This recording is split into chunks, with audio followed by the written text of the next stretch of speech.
For once, we actually kind of agree with the left-wing commentators in the news media. There is a huge difference between the Trump Mar-a-Lago classified documents and the Biden classified documents from his vice presidency. The Biden story is way, way more serious and actually bordering on criminal. It deserves a major investigation. But what do we already know about this? Well, let's bring in our friend John Solomon, justthenews.com. Hey, John, thanks for joining us. Yeah, great to be with you, Larry. This is a big story, no doubt about it. Let's start at the very beginning, because I remember you were, as an investigative journalist, were trying to get a hold of a lot of President Biden's documents when he was a senator and when he was a vice president through the University of Delaware and at this Penn Center. That's where they're all housed, and reporters can't see them, right? We're not allowed to access them. Yeah, private university, they get to hide behind that. And so we really couldn't tell what President Biden had at that center.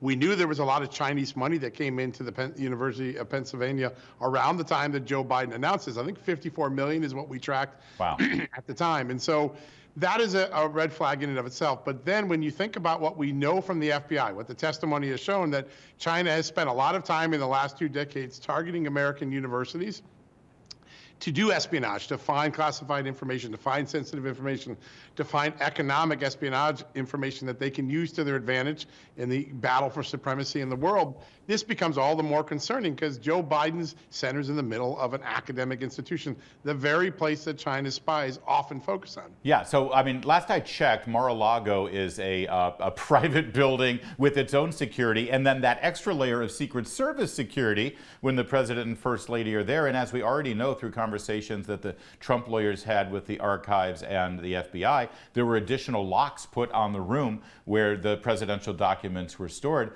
Here we've got Vice President Biden's classified documents sitting there literally in a facility that has been influenced to the tune of $50 million plus influenced by the CCP. That seems like a pretty serious situation. Yeah, and remember, it's the Biden administration, the Biden Justice Department, that shuts down that espionage counter program that FBI was running against the Chinese. That happened last year. Chris Wray was very concerned about it at the time it was shut down. He's given speeches since then saying, hey, China is still a very determined espionage threat and security threat to America. So you take a look at this, you know that Hunter Biden's making money off of China. Joe Biden starts a center, and that university gets inundated with China cash. Joe Biden has some classified documents sitting in the center that's not as secure, and Joe Biden's administration shuts down any FBI inquiries into efforts to infiltrate universities. It's not a good look. And now we're going to have to get to the facts, right? James Comer, House Oversight Committee, he's looking at it. This U.S. attorney in Illinois, he's looking at it. I think we're going to learn a lot more. I think we're at the beginning of a very long journey of discovery on what really went on here and what the government may have known. Keep in mind, when the Attorney General announced the special prosecutor against Donald Trump on November 18th, he already knew that Joe Biden had a similar problem. He kept that from us all the way until this month. Yeah, and that's an important part of it. Let's talk about this timeline. The announcement is made by Merrick Garland for the special prosecutor, as you just mentioned. That's the middle of November. The story we got yesterday from the White House lawyers, I believe they said it was literally on Election Day. Was that right? Well, they found him on November 2nd. They said they did it immediately after that. So we assume right in that window. It may have even been a few days before the election. But yeah, I mean, they're sitting on it for 2.5 months. Doesn't that sort of, first of all, that's bad enough that this happened 2.5 months ago and we're just learning about it now, and they announced a special prosecutor on the Trump Mar-a-Lago documents and did nothing about the Biden documents.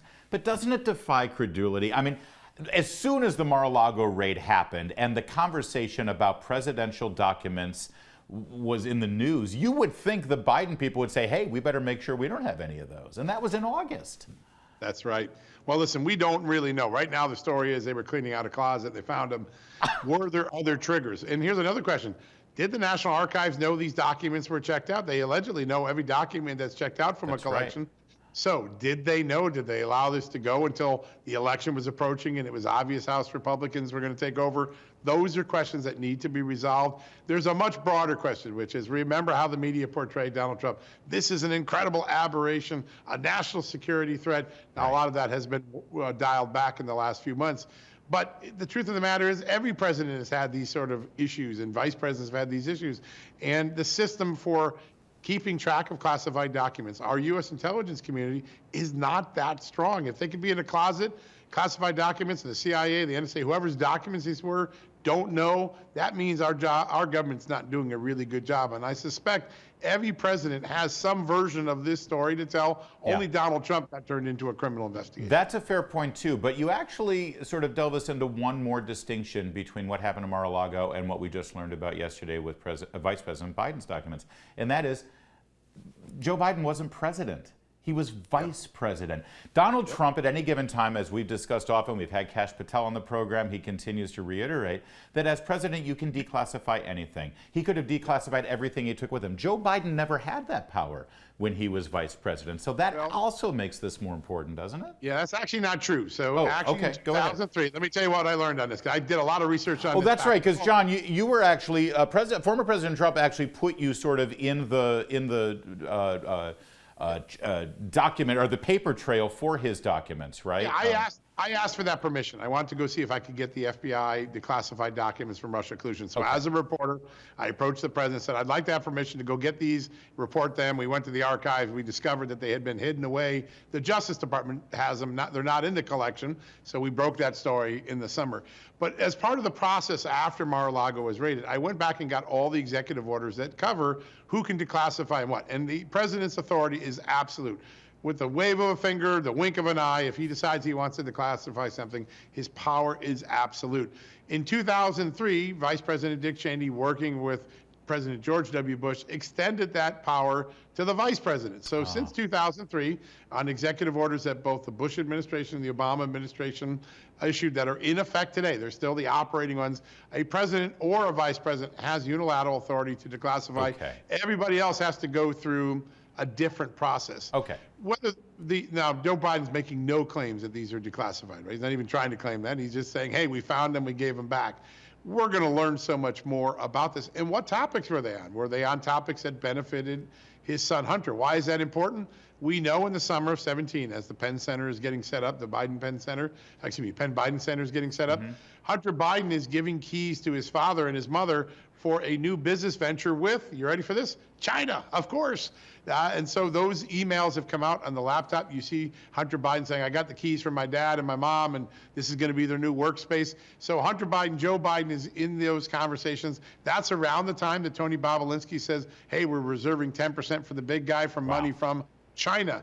So China, a lot of aura around this that needs to be investigated before we really know the truth. So let me just thumbnail the timeline here, and thank you for the correction on the vice presidential declassification. Critically important to get the facts right. So Joe Biden is a former vice president now. He makes this agreement with the University of Pennsylvania. They set up the Penn Biden Center. Hunter Biden tells all of his colleagues, let's call them, that this is happening. They get $50 million of cash from China, from the Communist Party, as an influx of cash to the Penn Biden Center at the University of Pennsylvania. His documents are all there, including these classified documents. The Trump administration announces that he wants the Justice Department to investigate China's infiltration and influence at universities. And within months of Biden becoming president, he puts a kibosh on that investigation, says, stop investigating China at the colleges. Is that right?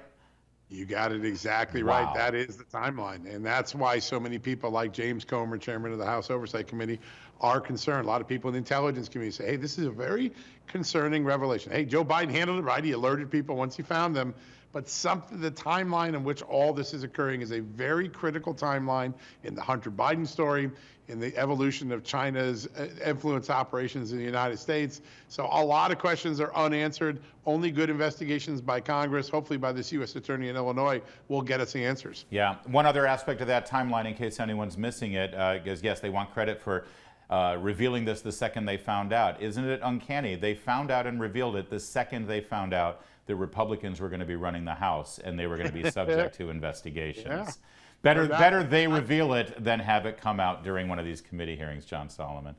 We'll have to leave it there. Great stuff, as always. This is why we go to justthenews.com all day long and check John Solomon, all the bylines over there. Thanks, John. More to come. You're watching Salem News Channel. This is O'Connor Tonight.